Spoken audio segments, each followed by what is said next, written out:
কাজ করে গেছেন। 10ম বছর আইসা নবুয়তের 10তম বছর, মানে নবীজির বয়স তখন 50। 40 বছর বয়সে শুরু করলে তো 10 বছর পরে কত? কথা বলেন। এই 50তম বছরে নবীজি সাল্লাল্লাহু আলাইহি সাল্লামের 2 জন আপনজন ইন্তেকাল করছে।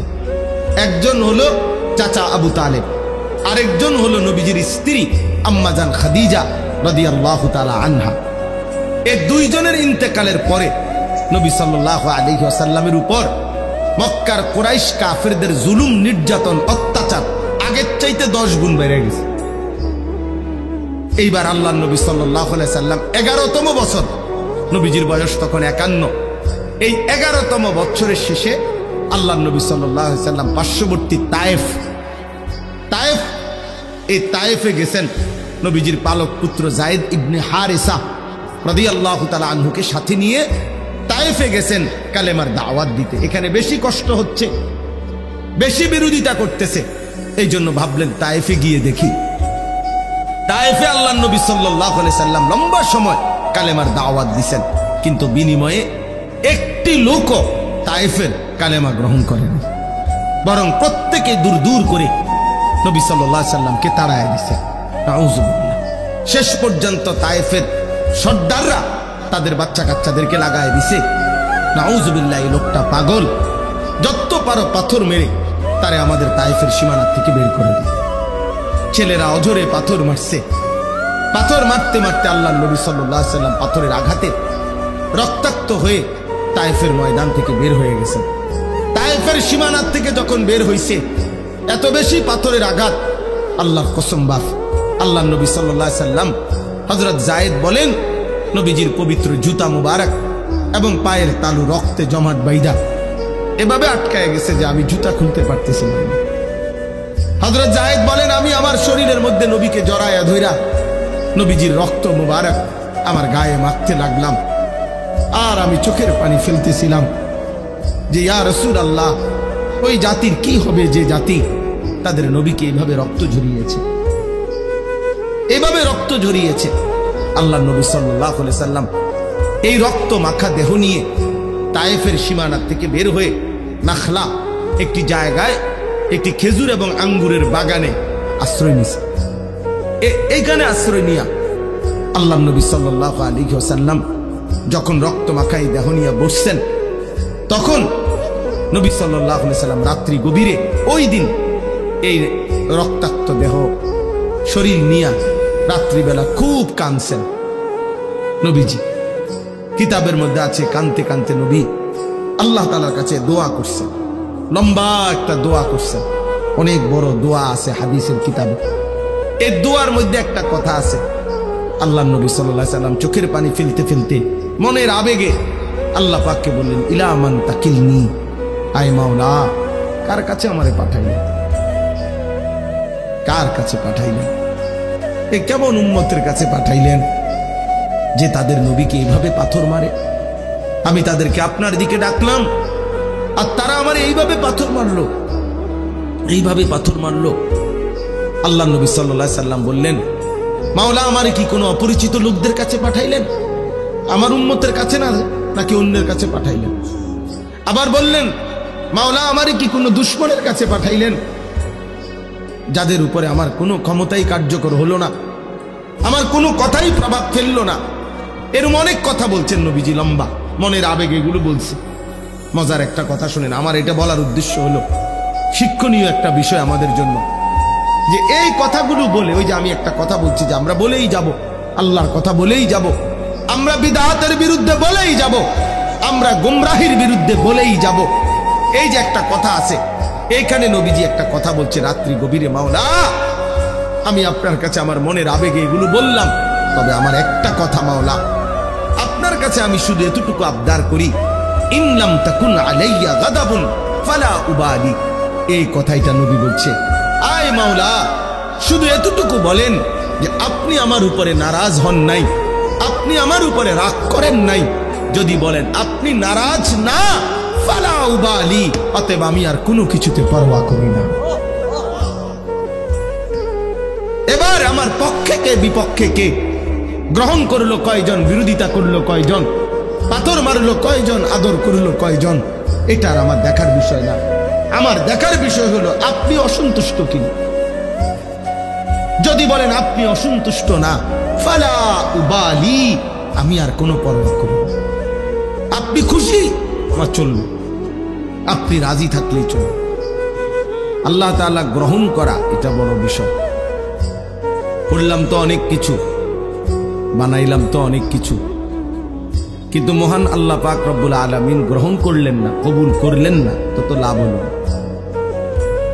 এই জন্য কোরআনুল কারীমের মধ্যে আছে হযরত ইব্রাহিম আলাইহিস সালাম এবং তার ছেলে ইসমাঈল, ওনারা দুইজনে মিলে আল্লাহর হুকুমে কাবা ঘর, আল্লাহর ঘর কাবা যখন পুনর্নির্মাণ করলেন, ওয়া ইদ ইয়ারফাউ ইব্রাহিমুল কাওয়াইদা মিনাল বাইতি ওয়া ইসমাঈল, আল্লাহ তাআলা নিজেই সেটা বর্ণনা করছেন। ইব্রাহিম এবং ইসমাঈল আল্লাহর ঘর কাবা পুনরায় তৈরি করলেন আল্লাহরই হুকুমে। সমস্ত কার্যক্রমটা আল্লাহর হুকুমে, আল্লাহ পাক দিক নির্দেশনা দিয়েছেন। জিব্রাইলের উপস্থিতিতে কাবা ঘর পুনর্নির্মাণ করছেন। এরপরে যখন কাজটা শেষ হয়েছে, আল্লাহর ঘর নির্মাণ, তখন কোরআনে আছে যে ইব্রাহিম আলাইহিস সালাম আল্লাহ তাআলার কাছে দোয়া করছেন। এই দোয়ার মধ্যে বলছেন রব্বানা তাকাব্বাল মিন্না ইন্নাকা আনতাস সামিউল আলিম। এই কথাটা বলতে চাচ্ছি। ইব্রাহিম আলাইহিস সালাম বললেন, আল্লাহ আপনি আমাদের এই খেদমতটুকু কবুল করে নেন। রব্বানা তাকাব্বাল মিন্না, আপনি কবুল করে নেন। এই যে কথাইটা, এটা হলো বড় বিষয় যে আল্লাহ আপনি আমাদের এই আপনার ঘর নির্মাণের এত বড় মহান খেদমত। তো খেদমত তো অনেক বড়, ঠিক আছে বুঝলাম, কিন্তু আপনি গ্রহণ করলেন কিনা সেটা হলো দেখার বিষয়। এই জন্য আল্লাহর কাছে আলাদাভাবে দোয়া চাইছে, আল্লাহ আমাদের এই খেদমতটুকু তাকাব্বাল, আপনি গ্রহণ করে নেন, আপনি গ্রহণ করে নেন। এই জন্য আমরা প্রত্যেকে নিজেদের সমস্ত নেক আমলের ক্ষেত্রে আল্লাহ তাআলার কাছে দোয়া করা বেশি বেশি, যে আল্লাহ আপনি গ্রহণ করে নেন, আপনি কবুল করে নেন। এটা মুমিনের জন্য, ইমানদারের জন্য বড় বেশি জরুরি। খুব বেশি পরিচিতি অপরিচিতি এটা কোনো বিষয় না। কাউরে কেউ অনেক মানুষ চিনে, কাউরে কম মানুষ চিনে, এর মধ্যে আহামরি তেমন কিছু আসে যায় না। একজন মনে করেন 10,000 মানুষের সামনে বয়ান করলো, আরেকজন 10 জনের সামনে, কোনোটাই সফলতা ব্যর্থতার কিছু নেই। 10,000 শ্রোতা হইলে উনি সফল, 10 জন হলে উনি ব্যর্থ, এমন কিছু না। কোরআন সুন্নাহ ইসলামের দৃষ্টিতে এটা কোনো বিষয়। ইসলামের দৃষ্টিতে মূল বিষয় হলো আল্লাহ তাআলা গ্রহণ করা, আল্লাহ তাআলা কবুল করা। 10,000 মানুষ 10 লাখ মানুষের সামনে বলল, কিন্তু মহান আল্লাহ পাক কবুল করলেন না, তো কোনো লাভ নেই। আবার 10 জনকে বলছে, একজনকে বলছে, আল্লাহ তাআলা গ্রহণ করে নিয়েছেন, সেটা বহুতই দামি, সেটা বহুতই উঁচা খেদমত। এই জন্য পরিচিতি অপরিচিতি জনপ্রিয়তা এগুলো কোনো বিষয় না। বিষয় হলো আল্লাহ তাআলা গ্রহণ করা। কোরআন শরীফে মনে করেন 25 জন নবী রাসূলের নাম আছে। 25 জন, কতজন? তো নবী রাসূল কি মোট 25 জন? তো বাকিদের নাম, পৃথিবীর অন্যান্য কিতাবের মধ্যেও এই নবীদের নাম নাই। আরো নয়তো শতখানিক মিলাইলেও কষ্ট হবে। সব মিলাইয়া 100-200 নবীর নাম খুঁজে বের করা কঠিন হবে। তো মনে করেন 100 নাহলে 200-300 পাইল নাম, তো নবী রাসূল কি 300? তো 1,24,000, 2,24,000 নবী রাসূল, কিংবা তার চাইতে বেশি কম হতে পারে।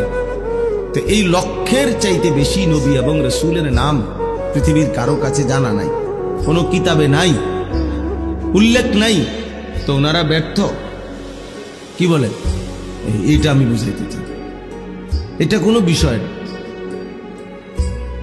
আল্লাহ তাআলা নবী সাল্লাল্লাহু আলাইহি সাল্লামকে হজ করতে বলছেন। তো নবীজি যখন হজ করছেন 10ম হিজরিতে বিদায় হজ, 1.25 লক্ষ সাহাবীর সামনে বিদায় হজ্জে এরকম ভাষণ দিয়েছেন আরাফাতের ময়দান। ১.৫ লাখ। ১.৫ লাখ কত?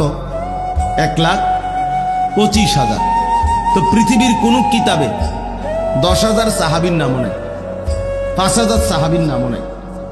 একেবারে বাড়ি চালান দিয়েও পাওয়া যাবে না। বুঝছেন নাই কথা?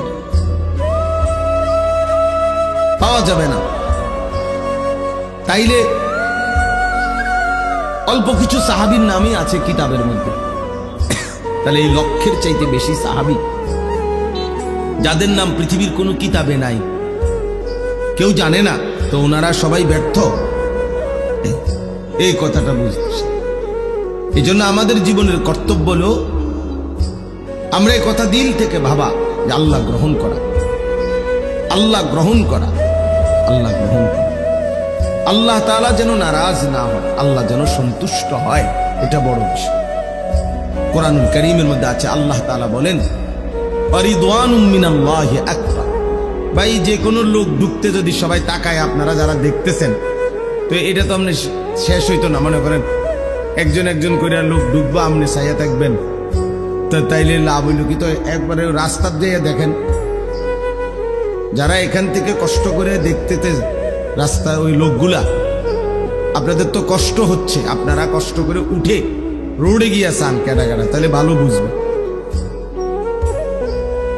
তো আল্লাহ তাআলা বলেন ফারিদওয়ানুম মিনাল্লাহি আকবার, এই যে কোরআনের আয়াত। আল্লাহ তাআলা বলেন আল্লাহর সন্তুষ্টি, এটাই হচ্ছে আকবার, সবচেয়ে বড় বিষয়। তাহলে সবচেয়ে বড় বিষয় কি? আল্লাহ পাকের, বলেন না, আল্লাহ পাকের সন্তুষ্টি। সন্তুষ্টি, আল্লাহর সন্তুষ্টি। হাদিসের মধ্যে আছে নবী সাল্লাল্লাহু আলাইহি সাল্লাম দোয়া করতেন, যেটা আপনারা শুনছেন, বহু রমজান মাস পুরাটা নবী দোয়া করতেন, আল্লাহুম্মা ইন্নী আসআলুকা রিদাকা ওয়াল জান্নাহ ওয়া আউযু বিকা মিন গাদাবিকা ওয়া মিনান নার। আয় আল্লাহ, আমি আপনার কাছে আপনার সন্তুষ্টি এবং জান্নাত চাই, এবং আপনার অসন্তুষ্টি এবং জাহান্নাম থেকে পানাহা চাই। তাহলে নবী সাল্লাল্লাহু আলাইহি সাল্লাম আল্লাহ তাআলা সন্তুষ্টি চাই, রিদাকা, রিদা, সন্তুষ্টি। কোরআন শরীফে আছে আল্লাহ তাআলা হাসরের ময়দানে নেককার, ঈমানদার, প্রিয় বান্দা যারা পবিত্র আত্মার অধিকারী, তাদেরকে ডাক দিবেন, ইয়া আইয়াতুহান নাফসুল মুতমাইন্নাহ, হে আমার পবিত্র আত্মার অধিকারী বান্দাগণ, ইরজিই ইলা রাব্বিক, তোমরা তোমাদের রব মহান আল্লাহ কাছে, পাকের কাছে ফিরে আসো। কোন অবস্থায়? রাদিয়াতাম মারদিয়া, এই অবস্থায় যে তোমরা আল্লাহর উপরে রাজি, আল্লাহও তোমাদের উপরে রাজি। তাইলে মুমিনের সবচেয়ে বড় সৌভাগ্য যেদিন আল্লাহ তাকে বলবে রাদিয়াতাম মারদিয়া, যেদিন আল্লাহ বলবে বান্দা আজ তুমিও আমার উপরে রাজি, আমিও তোমার উপরে রাজি। এটাই তার জীবনের সবচেয়ে বড় পাওয়া, এটাই তার জীবনের সবচেয়ে বড় পাওয়া, আল্লাহ তাআলার সন্তুষ্টি ঘোষণা হওয়া, সন্তুষ্টি ঘোষণা হওয়া। এই জন্য বাপ মহান আল্লাহ পাকের কাছে জীবনের ছোট বড় আমল কবুল হওয়া, এটা বড় বিষয়, এটা বড় বিষয়, এটা বড় বিষয়। আল্লাহ তাআলা আমাদের প্রত্যেককে আমাদের জিন্দেগীর সমস্ত নেক আমল আল্লাহ তাআলা যেন কবুল করে নেয়, বলেন আমিন।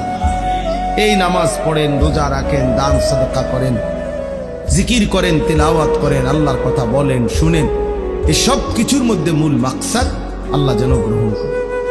দুইটি জিনিস ইবাদত কবুল হওয়ার জন্য বাধ্যতামূলক, জরুরি, লাজেম, এই দুই জিনিস থাকতেই হবে।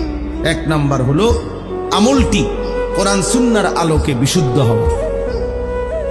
আমল করছেন, নামাজ পড়ছেন, ঠিক আছে, আপনিও মনে করছেন নামাজ, আমিও দেখছি আপনি নামাজ পড়ছেন, কিন্তু সূরা কেরাত অশুদ্ধ, ফরজ গোসল আদায় হয় নাই, ওযু সুন্নাত মোতাবেক হয় নাই, রুকু সেজদা ঠিক মতো হয় নাই, আপনি আত্তাহিয়াতু তাশাহুদ ঠিক মতো পড়েন নাই, পারেন না, অশুদ্ধ। তাহলে বাহ্যিক দৃষ্টিতে যদিও দেখা গেছে আপনি নামাজ পড়ছেন, কিন্তু সেটা আসমানওয়ালা রবের কাছে পৌঁছবে না, কবুল হবে না, কবুল হবে না। অশুদ্ধ ব্যক্তি, অশুদ্ধ নামাজ। নবী সাল্লাল্লাহু আলাইহি সাল্লামের হাদিস আছে, তিলকা সালাতুল মুনাফিক, তিনবার বলছে নবীজি, তিলকা সালাতুল মুনাফিক, তিলকা সালাতুল মুনাফিক। ওই নামাজ মুনাফিকের নামাজ, ওই নামাজ মুনাফিকের নামাজ, ওই নামাজ মুনাফিকের নামাজ।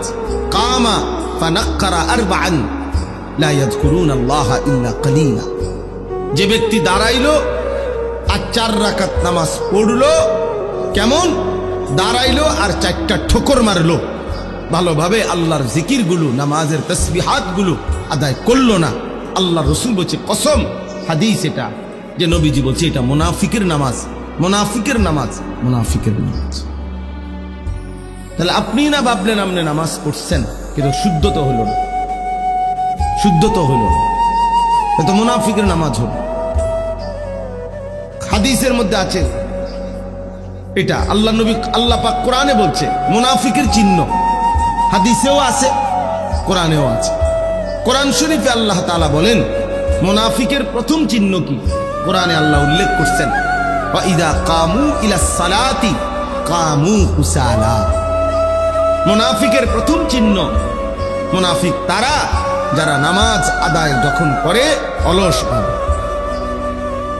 নামাজ পড়ে না এটা না, নামাজ পড়ে না তে তো কোনো বাদে, তারে কোনো গনাতে ধরে নাকি? ইসলামে বেনামাজিরে কোনো গনাতেই ধরে না। এটা কোনো মানুষও না, পায়জামাও না, এটা কোনো প্লাস্টিকও না, এটা কোনো জাতও না, অজাতও না, এটা কিচ্ছু, পাগলও না, ছাগলও না, এটা বাদ, এটা একেবারে বাদ দিচ্ছে। বেনামাজি তার কোনো তুলনা নাই। আমি সবসময় বলি বেনামাজির কোনো তুলনাহীন, তার কোনো মানুষের সাথেও তুলনা নাই, গরু ছাগলের সাথে, কুকুর বিড়ালের সাথে, জন্তু জানোয়ারের সাথেও তার কোনো তুলনা নাই।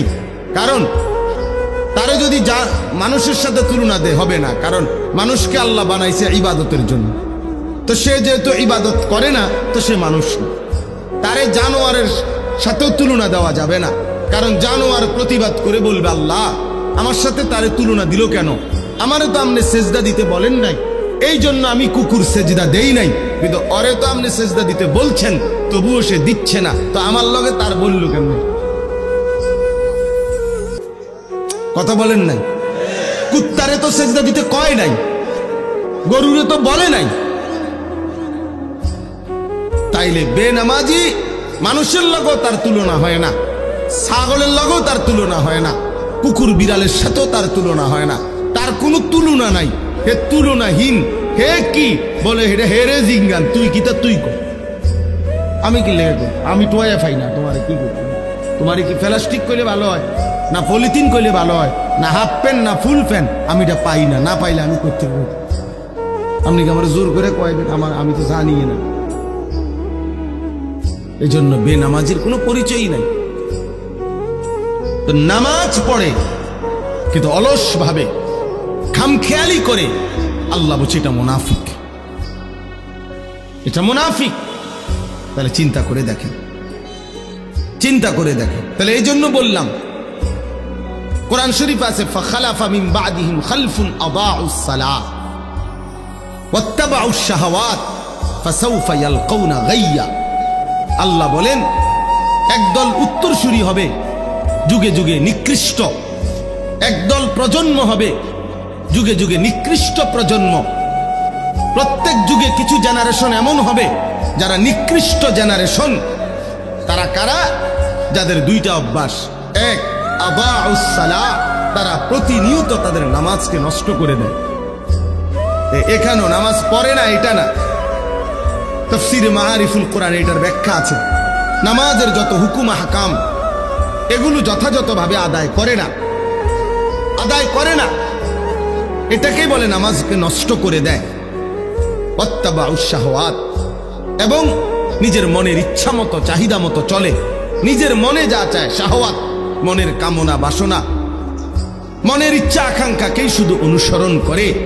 আল্লাহ বলেন এমন নিকৃষ্ট প্রজন্ম, প্রত্যেক যুগের এই নিকৃষ্ট মানুষগুলোকে আমি আল্লাহ জাহান্নামের সবচেয়ে নিকৃষ্ট গর্ত, সবচেয়ে বেশি আযাবের গর্তের নাম হলো গাই, এই গাই নামক গুহার মধ্যে, গর্তের মধ্যে জাহান্নামে তারে ছুঁড়ে মারবে। ফাসাউফা ইয়ালকাউনা গাইয়া। তাইলে আল্লাহ তাআলা বলছেন বাপ, যে নামাজ নষ্ট করে, সুন্দরভাবে নামাজ পড়ে না, সে নিকৃষ্ট জেনারেশন। কোন রকম বললে হইতো না। আমরা আমাদের দেশের সাধারণ আও মাইতো না চাই হুজুর, আমরা কোন আমনগর লোকে ফাটতাম না, আপনার গমতো কোন রকমে আল্লাহ বিল্লাহ করে কুদুর কবরে না যাও। কা আমনে কে বলছে কোন রকমে কবরে যাই? আপনি কোন রকমে দুনিয়ার থাকেন, আরো দুগা আপেল খাইতেন পারেন, কোন রকমে দুনিয়ায় থাকেন, আরো 2 খিলি পান খাইতেন পারবেন। কান কোন রকমে চেষ্টা করে টাঙ্গাইয়া থুয়ে রাখতে কনফলাইন যে কোন রকমে দুনিয়াতে রাখিস, আমার কবরে দিস না। কবরে কোন রকম যাইতে বলে নাই, আমনে বললেও বলে কবরে বলছে পূর্ণ ইমানদার হইয়া যাইতে, কবরে বলছে পূর্ণ মুসলমান হয়ে যেতে, কোন রকম যাইতে বলছে আপনার মিয়া। আপনি দেখুন কোন রকমে আল্লাহ বিল্লাহ করে কবরে যাইতে লেগেছে, কোন রকমে যাবেন কেন? আল্লাহ বিল্লাহ কোন রকমে করবেন কেন? আল্লাহ তো আল্লাহই, এটা আবার কোন রকম কি? এই জন্য এটা বললাম আর কি, অনেক আয়াত দিয়া দলিল দেওয়া যাবে, যেখানে এই কথা বোঝারে উদ্দেশ্য কোন আমল কবুল হওয়ার জন্য কোরআন সুন্নাহ মতে বিশুদ্ধ হইতে হবে। যেমন একটা উদাহরণ দিলাম, নামাজ। অসংখ্য মুসল্লি আপনারা নামাজ পড়েন খামখেয়ালি, ঠিক মতো রুকু সেজদা উজু গোসল হয় না। 4 রাকাত সুন্নত নামাজ পড়ে 1 মিনিটও লাগে না, 1.5 মিনিটও লাগে না। 100টা দানার তাসবিহ পড়ে 33, 34 বার, হায় হায় 1 মিনিটও লাগে না। কি দ্রুত পড়ে ফেল, সুবহানাল্লাহ সুবহানাল্লাহ সুবহানাল্লাহ সুবহানাল্লাহ সুবহানাল্লাহ, এত দ্রুত। এগুলো এমন করেন কেন? আপনি কি কোনো কামে যাবেন না চুরিত যাবেন? আপনার সমস্যা কি? এরকম করার কি আছে? বয়স্কদের এই বদভ্যাস বেশি, নওজোয়ান তো তাসবিহ পড়েই না, আর বয়স্ক যেগুলা পড়ে এরা এরকম করে শুধু, মানে 1টা মিনিটের মধ্যে এটারে মনে করে যত দ্রুত শেষ করতে পারবো তত নেকি। না না, যত আস্তে, যত যত্ন করে, যত শুদ্ধ করে, যত ধীরে ধীরে পড়বে তত নেকি বেশি। কোরআন হাদিসে আছে কিয়ামতের দিন। এই ভাই এই লাইট এটা নেবেন, এই লাইট, এই এটা অপদার্থ। এই আল্লাহ তাআলা বলেন, হাদিসে আছে আল্লাহ তাআলা বলবেন কিয়ামতের দিন, ইকরা ওয়ারাত্তিল ইকরা ওয়ারতাকি ইউকালু লিসাহিবিল কোরআন। আল্লাহর কোরআন যারা পড়তো নিয়মিত, কোরআন যারা পড়েছে, মুখস্থ করেছে, কোরআন যারা জীবন ভর আগলাইয়া রাখছে, তাদেরকে আল্লাহ বলবেন ইকরা ওয়ারতাকি, আমার বান্দা আজ হাসরের মাঠে কোরআন পড়ো আর জান্নাতের উপরের দিকে উঠতে থাকো।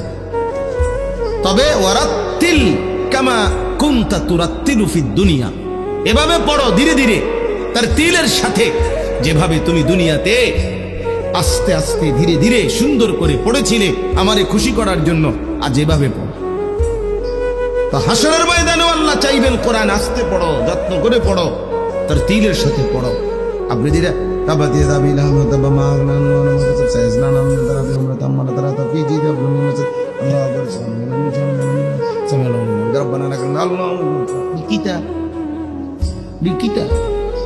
নামাজ মস্কারি না করলেন,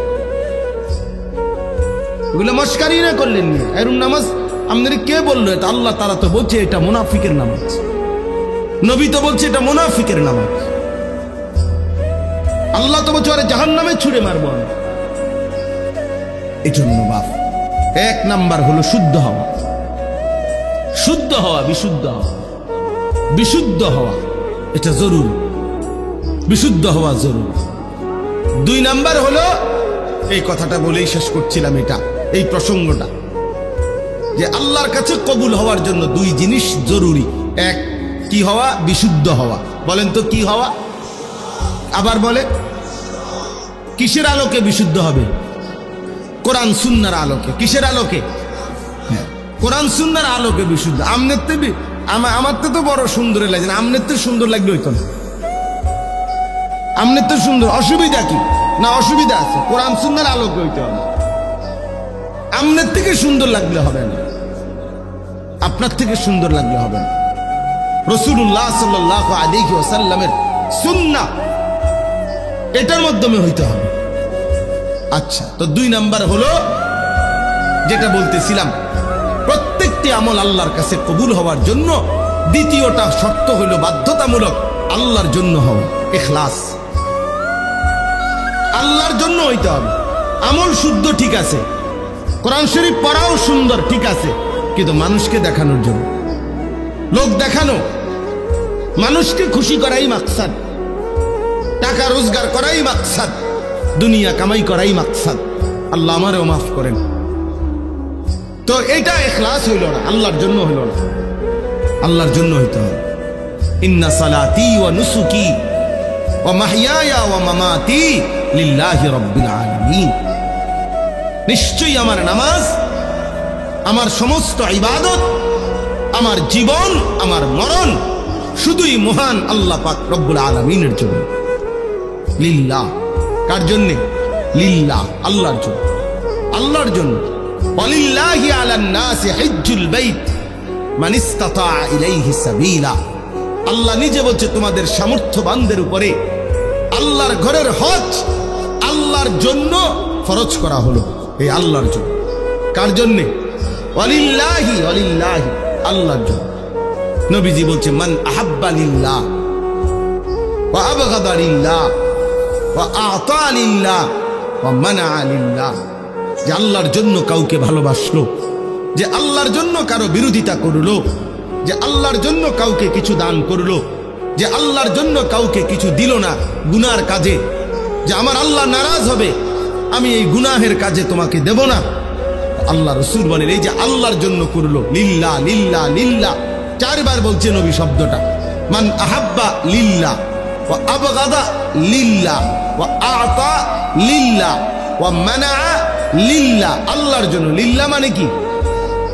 ওই যে লিল্লাহ বোর্ডিং কোন এই শব্দটা আর কি, লিল্লাহ, আল্লাহর জন্য। তো আল্লাহর জন্য করলো, ফাকাদ ইস্তাকমালাল ঈমান। নবী সাল্লাল্লাহু আলাইহি সাল্লাম বলেন তার ঈমান পূর্ণ হয়ে গেল, ঈমান পূর্ণ হলো, তার ঈমান পূর্ণ হলো। অতএব এটা জরুরি বিষয়। তাইলে আমি আপনাদের সামনে যেই প্রসঙ্গটা প্রথম শুরু করেছিলাম, কি ছিল ওটা? যে পরিচিতি অপরিচিতি। অনেক মানুষ চিনা অচেনা, এটা কোনো বিষয় না। এটা কি মূল বিষয়? না। মূল বিষয় কি? আল্লাহ গ্রহণ করা, আল্লাহর কাছে কি হওয়া বলেন না? কবুল হওয়া। আল্লাহর কাছে কি হওয়া বলেন? কবুল। আর আল্লাহর কাছে কোনো আমল কবুল হওয়ার জন্য কয়টি জিনিস জরুরি? দুইটি। এক নাম্বার, কোরআন সুন্নাহর আলোকে কি হওয়া? বিশুদ্ধ হওয়া। দুই নাম্বার, আল্লাহর সন্তুষ্টির জন্য হওয়া। ফালিয়ামাল আমালান সালিহা, এক আয়াতে আল্লাহ এটা বলে দিছে, ফামান কানা ইয়ারজু লিকা রাব্বিহি, আখিরাতে যারা তোমরা আল্লাহর সাক্ষাৎ চাও, জান্নাত চাও, তোমাদের দুইটা জিনিস খেয়াল রাখতে হবে। ফালিয়ামাল আমালান সালিহা, তার প্রতিটি আমল যেন হয় বিশুদ্ধ আমল। আর ওয়ালা ইউশরিক বিইবাদাতি রাব্বিহি আহাদা, আল্লাহর ইবাদতে আল্লাহর সাথে কাউকে শিরিক করা যাবে না, মিশানো যাবে না, শুধুই আল্লাহর জন্য করতে হবে। আল্লাহ বলেন এই দুই জিনিস ঠিক করে আইবা। এক, বিশুদ্ধ আমল। দুই, আমি আল্লাহর জন্যই শুধু আমল। তাহলে আমি আল্লাহ আমার দিদার জান্নাতে তোমাকে দান করব, আমি তোমাকে আমার সাক্ষাৎ দেব, আমি তোমাকে আমার সাক্ষাৎ দেব, তুমি আমাকে দেখবা। ইলা রব্বিহা নাদিরা, আল্লাহ কোরআনে বলছে বান্দা দুই চোখে আমি আল্লাহকে সচক্ষে দেখব। সুবহানাল্লাহ, আল্লাহকে দেখব। এই জন্য বাপ আমরা আমাদের আমল দেখেন, আমাদের কওমি উলামায়ে কেরাম, আপনাদেরকে বুঝার জন্য বলি বাবা, ঝগড়ার জন্য না। আমাদের এই কওমি মাদ্রাসার আলেমরা যুগ যুগ ধরে আমাদের এটা নীতি, আমরা কুফরের বিরুদ্ধে, শিরিকের বিরুদ্ধে, বিদআতের বিরুদ্ধে আমরা দিবানিশি বলি। আমাদের পূর্বপুরুষরাও বলেছেন, আমাদের আগে আমরাও বলি। আমরা বিশ্বাস করি যে কোরআন সুন্নাহর খিলাফ কোনো কাজ আখিরাতে কাঙ্ক্ষিত কোনো ফলাফল আনবে না, ফলাফল আনবে না। যত সুন্দরে লাগো, একের মানুষের ডুইলে ফেরে যাক, মানুষ একের কাইন্দা গইরে এলাক, শিক্ষার দোক মানুষ বলে যে না, মানুষ একের শিক্ষারে মাথা আলগি দিয়ে লাইছে বা রাস্তা আলগি দিয়ে লাইছে। না, ও শিক্ষার দিলে হইতো না, মানুষ গইরাইলে হবে না, কোরআন সুন্নাহ মতো হইতো। কোরআন কোরআন সুন্নাহ মতো হইতে হবে, এইটা আমরা বলি। এই জন্য আমরা অসংখ্য বিষয়ের ক্ষেত্রে আমরা এটা বলি যে এটা শিরিক। আমরা অনেক আমলের ব্যাপারে বলি যে এটা বিদআত, আর তখনই আমরা গালি শুনতে হয়। কিন্তু আমাদেরও সিদ্ধান্ত এটা, আমার কিছু করার নাই। আপনি আমারে গাইলান নইলে কইনান, কিন্তু আমাকে তো বলতেই হবে। এটা আমাদের ইলমের জিম্মাদারি, এটা আমাদের ইলমের আমানত। কিছুই করার নাই আমাদের। বিশ্বাস করেন আসলেই কোনো উপায় নাই, কোনো উপায় নেই। যেটা সুন্নাত না, যেটা রাসূলুল্লাহ সাল্লাল্লাহু আলাইহি ওয়াসাল্লামের তরিকা না, যেটা সাহাবায়ে কেরামের তরিকা না, আমরা এটা বিদআত বলেই যাব। আপনি আমারে কি কইছেন গাল্লি দিয়া, এটা আমার শোনার দরকার। আপনি কোন আমারে ওয়াহাবি, ওয়াহাবির আব্বা, ওয়াহাবির চাচা, ওয়াহাবির শালা, ওয়াহাবির দুলাভাই, ওয়াহাবির খালু, ওয়াহাবির দাদা, ওয়াহাবির স্বাস্থ্য ভাই, ওয়াহাবির বঞ্জামাই, যেটা মনে ওইটা কবে না। দুই বেটা তুই কবে না, আরো কিছু থাকলে কবে না। ওয়াহাবির 14 গোষ্ঠী কবে না তুমি। অবশ্য আমার কইলে কোনো কিছু করার নাই ভাই, তুমি কইতারো। তুমি শিক্ষারে যদি মাইকো নামাও, আমার পক্ষে আর কিছু করার নাই, কারণ আমি বলতেই হবে এটা বিদআত। এটা আমার ইলমের আমানত,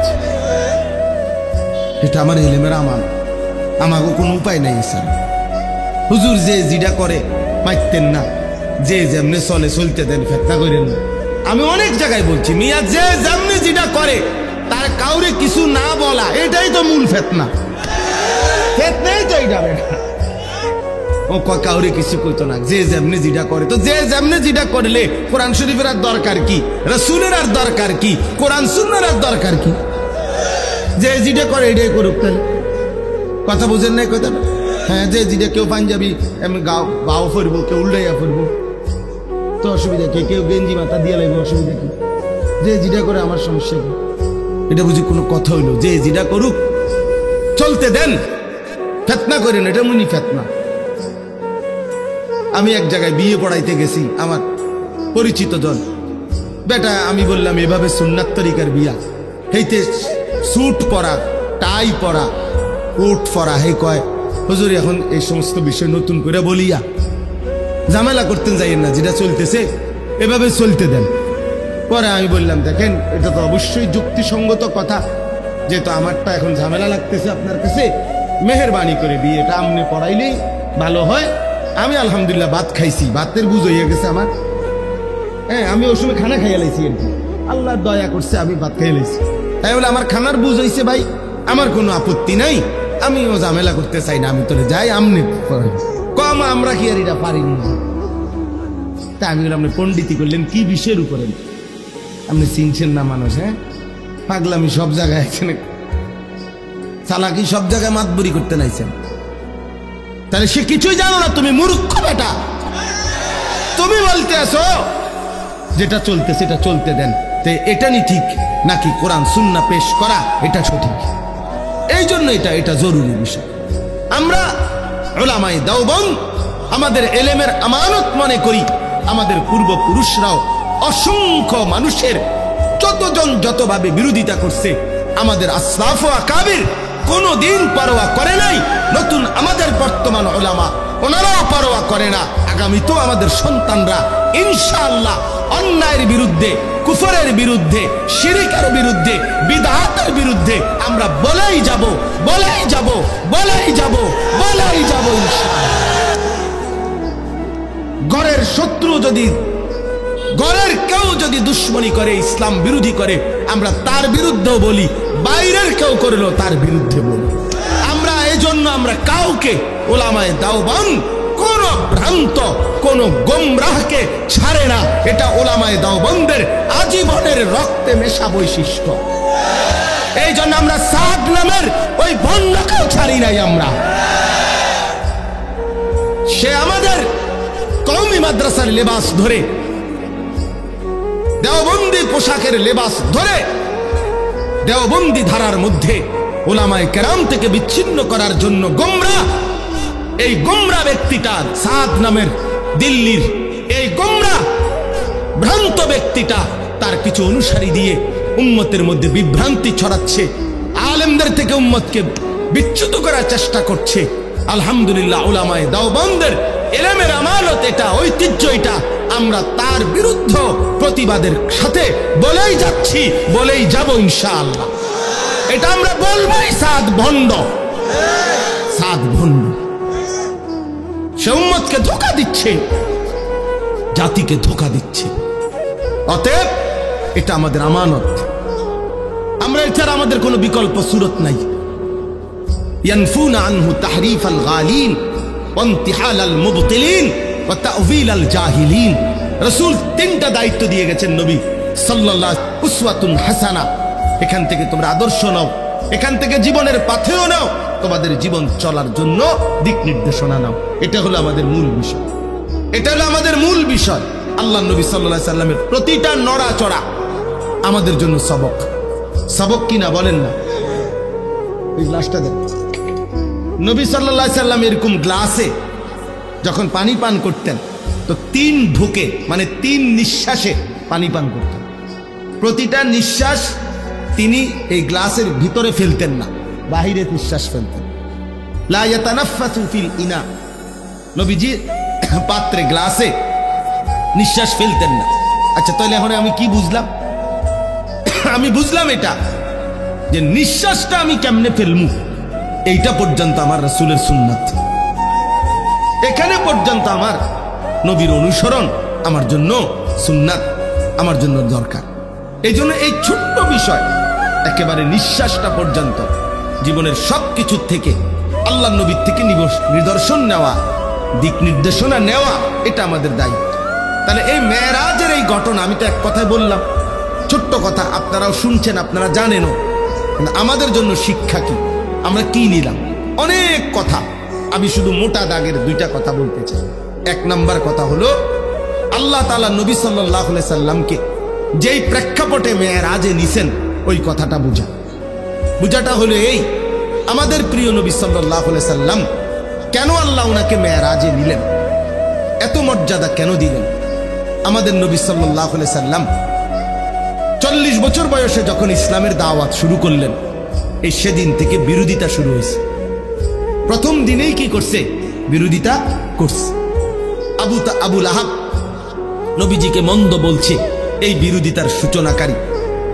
এরপরে একটানা 10 বছর, 40 থেকে 50, নবীজি এই 10টি বছর মক্কার জমিনে দিবানিশি কালেমার দাওয়াত দিছেন। আর এই মক্কার কুরাইশরা, কাফেররা প্রতিনিয়ত আমাদের নবী সাল্লাল্লাহু আলাইহি সাল্লামের বিরোধিতা করছেন, ওনার বিরুদ্ধে ষড়যন্ত্র করছেন, ওনাকে অকথ্য গালিগালাজ, শারীরিক নির্যাতন, ওনার সাহাবীদের উপরে জুলুম নির্যাতন প্রতি কদম কদম বাধাগ্রস্ত করছেন। নবী সাল্লাল্লাহু আলাইহি সাল্লাম একদিনের জন্য থামেন নাই। তিনি তার মিশন, আমি সংক্ষেপে বলতেছি, কাজ করে গেছেন। 10ম বছর আইসা নবুয়তের 10তম বছর, মানে নবীজির বয়স তখন 50। 40 বছর বয়সে শুরু করিলে তো 10 বছর পরে কত? কথা বলেন। এই 50তম বছরে নবীজি সাল্লাল্লাহু আলাইহি সাল্লামের 2 জন আপনজন ইন্তেকাল করছে। একজন হলো চাচা আবু তালেব, আরেকজন হলো নবীজির স্ত্রী আম্মা জান খাদিজা রাদিয়াল্লাহু তাআলা আনহা। এই 2 জনের ইন্তেকালের পরে নবী সাল্লাল্লাহু আলাইহি ওয়াসাল্লামের উপর মক্কার কুরাইশ কাফেরদের জুলুম, নির্যাতন, অত্যাচার আগের চাইতে 10 গুণ বেড়ে গেছে। এইবার আল্লাহর নবী সাল্লাল্লাহু আলাইহি সাল্লাম 11তম বছর, নবীজির বয়স তখন 51। এই 11তম বছরের শেষে আল্লাহর নবী সাল্লাল্লাহু আলাইহি সাল্লাম পার্শ্ববর্তী তায়েফ, এই তায়েফে গেছেন নবীজির পালক পুত্র যায়েদ ইবনে হারিসা রাদিয়াল্লাহু তাআলা আনহুকে সাথে নিয়ে তায়েফে গেছেন কালেমার দাওয়াত দিতে। এখানে বেশি কষ্ট হচ্ছে, বেশি বিরোধিতা করতেছে, এই জন্য ভাবলেন তায়েফে গিয়ে দেখি। তায়েফে আল্লাহর নবী সাল্লাল্লাহু আলাইহি সাল্লাম লম্বা সময় কালেমার দাওয়াত দিয়েছেন, কিন্তু বিনিময়ে একটি লোকও তায়েফের কালেমা গ্রহণ করেনি, বরং প্রত্যেকে দূর দূর করে নবী সাল্লাল্লাহু আলাইহি সাল্লামকে তাড়ায় দিয়েছেন। নাউযুবিল্লাহ। শেষ পর্যন্ত তায়েফের সর্দাররা তাদের বাচ্চা কাচ্চাদেরকে লাগায় দিছে। নাউযুবিল্লাহ। এই লোকটা পাগল, যত পারো পাথর মেরে তারে আমাদের তায়েফের সীমানা থেকে বের করে দিই। ছেলেরা অজরে পাথর মারছে, পাথর মারতে মারতে আল্লাহর নবী সাল্লাল্লাহু আলাইহি সাল্লাম পাথরের আঘাতে রক্তাক্ত হয়ে তায়েফের ময়দান থেকে বের হয়ে গেছেন। তায়েফের সীমানার থেকে যখন বের হইছে, এত বেশি পাথরের আঘাত, আল্লাহর কসম বাফ, আল্লাহ নবী সাল্লাল্লাহু আলাইহি সাল্লাম হযরত যায়েদ বলেন, নবীজির পবিত্র জুতা মুবারক এবং পায়ের তালু রক্তে জমাট বাইদা এভাবে আটকায় গেছে যে আমি জুতা খুলতে পারতেছিলাম না। হযরত যায়েদ বলেন, আমি আমার শরীরের মধ্যে নবীকে জড়ায়া ধইরা নবীজির রক্ত মুবারক আমার গায়ে মাখতে লাগলাম, আর আমি চোখের পানি ফেলতেছিলাম যে ইয়া রাসূলুল্লাহ, ওই জাতির কি হবে যে জাতি তাদের নবীকে এইভাবে রক্ত ঝরিয়েছে, এভাবে রক্ত ঝরিয়েছে। আল্লাহ নবী সাল্লাল্লাহু আলাইহি সাল্লাম এই রক্ত মাখা দেহ নিয়ে তায়েফের সীমানা থেকে বের হয়ে নাখলা একটি জায়গায় একটি খেজুর এবং আঙ্গুরের বাগানে আশ্রয় নিছে। এইখানে আশ্রয় নিয়া আল্লাহ নবী সাল্লাল্লাহু আলাইহি ওয়াসাল্লাম যখন রক্ত মাখা এই দেহ নিয়ে বসছেন, তখন নবী সাল্লাল্লাহু আলাইহি সাল্লাম রাত্রি গভীরে ওই দিন এই রক্তাক্ত দেহ শরীর নিয়া রাত্রিবেলা খুব কাঁদছেন নবীজি। কিতাবের মধ্যে আছে কানতে কানতে নবী আল্লাহ তাআলার কাছে দোয়া করছেন, লম্বা একটা দোয়া করছেন, অনেক বড় দোয়া আছে হাদিসের কিতাবে। এই দোয়ার মধ্যে একটা কথা আছে, আল্লাহ নবী সাল্লাল্লাহু আলাইহি সাল্লাম চোখের পানি ফেলতে ফেলতে মনের আবেগে আল্লাহ পাককে বললেন, ইলা মান তাকিলনি, আয় মাওলা, কার কাছে আমারে পাঠাইলেন, কার কাছে পাঠাইলেন, এ কেমন উম্মতের কাছে পাঠাইলেন যে তাদের নবীকে এইভাবে পাথর মারে? আমি তাদেরকে আপনার দিকে ডাকলাম আর তারা আমার এইভাবে পাথর মারলো, এইভাবে পাথর মারলো। আল্লাহ নবী সাল্লাল্লাহু আলাইহি সাল্লাম বললেন, মাওলা, আমারে কি কোনো অপরিচিত লোকদের কাছে পাঠাইলেন, আমার উম্মতের কাছে না নাকি অন্যের কাছে পাঠাইলেন? আবার বললেন, মাওলা, আমারে কি কোনো দুশমনের কাছে পাঠাইলেন যাদের উপরে আমার কোনো ক্ষমতাই কার্যকর হলো না, আমার কোনো কথাই প্রভাব ফেললো না? এরকম অনেক কথা বলছেন নবীজি, লম্বা মনের আবেগ এগুলো বলছে। মজার একটা কথা শুনেন, আমার এটা বলার উদ্দেশ্য হলো শিক্ষণীয় একটা বিষয় আমাদের জন্য, যে এই কথাগুলো বলে, ওই যে আমি একটা কথা বলছি যে আমরা বলেই যাব, আল্লাহর কথা বলেই যাব, আমরা বিদআতের বিরুদ্ধে বলেই যাব, আমরা গুমরাহির বিরুদ্ধে বলেই যাব, এই যে একটা কথা আছে, এইখানে নবীজি একটা কথা বলছে রাত্রি গভীরে, মাওলা, আমি আপনার কাছে আমার মনের আবেগে এগুলো বললাম, তবে আমার একটা কথা মাওলা, আপনার কাছে আমি শুধু এতটুকু আবদার করি, ইনলাম তাকুন আলাইয়া গাদাবুন ফালা উবালি। এই কথাইটা নবী বলছে, আয় মাওলা, শুধু এতটুকু বলেন যে আপনি আমার উপরে নারাজ হন নাই, আপনি আমার উপরে রাগ করেন নাই। যদি বলেন আপনি নারাজ না, ফালা উবালি, অতএব আমি আর কোনো কিছুতে পরোয়া করি না। এবার আমার পক্ষে কে বিপক্ষে কে, গ্রহণ করলো কয়জন, বিরোধিতা করলো কয়জন, পাথর মারলো কয়জন, আদর করলো কয়জন, এটা আর আমার দেখার বিষয় না। আমার দেখার বিষয় হলো আপনি অসন্তুষ্ট কিনা। যদি বলেন আপনি অসন্তুষ্ট না, ফালা উবালি, আমি আর কোনো পরোয়া করি না। আপনি খুশি, আমার চলবে, আপনি রাজি থাকলেই চলবে, আপনি খুশি হলেই চলবে, আর কিছু লাগবে না। এই বন্ধু, এই কথাটা জরুরি। এজন্য এক মুমিনের জীবনের বড় স্বপ্ন, মানুষে কি কইব, লোকে কি বলবে। হ্যাঁ, এই উঠতে অনেক আলেম আছেন, অনেক মসজিদের ইমাম সাহেব আছেন, আগামী দিনের নওজোয়ান আমাদের তালেব ইলম তোমরাও আছো, তোমাদের